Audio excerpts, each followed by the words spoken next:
अस्सलाम वालेकुम दोस्तों, अनोखी कहानियाँ 76 के नए एपिसोड में मैं आप सब दोस्तों को दिल से खुश आमदीद कहता हूँ। दोस्तों, जिंदा दिली कहानी की हमने पहली किस्त सुन ली थी। आज मैं आपको जिंदा दिली कहानी की दूसरी और आखिरी एपिसोड सुनाने जा रहा हूँ। कहानी का आगाज़ एक गरीब औरत से होता है जो बेचारी बहुत ही ज़्यादा गरीब थी। इसका एक ही बेटा था और वो अपने बेटे से बहुत ज़्यादा प्यार करती थी।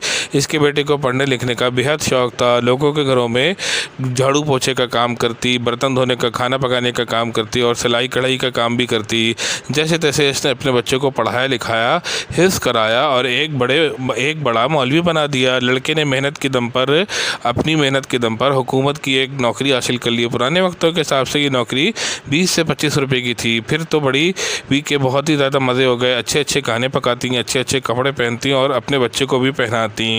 एक दिन बहुत ज़्यादा पैसे जमा हो गए तो बड़ी भी ने बेटे की शादी का सोचा। बहुत ढूंढ ढांड कर चंदे आफ्ताब जैसी लड़की को ब्याह कर घर लेकर आए। कुछ अरसे के बाद घूंघट उतारा गया तो लड़की हाथापाई में उतर आई। पहले तो इसकी सिर्फ ज़बान चलती थी। एक दिन इसने बड़ी बी को मार के घर से बाहर निकाल दिया। जब शौहर घर आया तो सब कुछ झूठ बताकर बात को संभालने की कोशिश की और बात को संभाल भी लिया।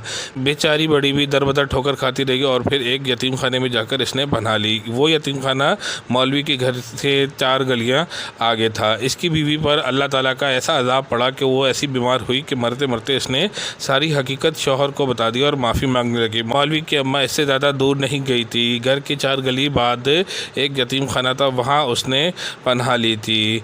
मौलवी साहब ने अम्मा को ढूंढना शुरू कर दिया। कुछ अरसे के बाद इनको एक बंदे ने बताया कि आपकी अम्मी इस यतीम खाने में है। इस तरह मौलवी साहब को इनकी अम्मा मिल गई। दोस्तों, अगर आपको ये कहानी अच्छी लगे तो कमेंट्स में राय का इज़हार कीजिए और मेरे चैनल अनोखी कहानियाँ 76 के चैनल को सब्सक्राइब कीजिए। अस्सलाम वालेकुम।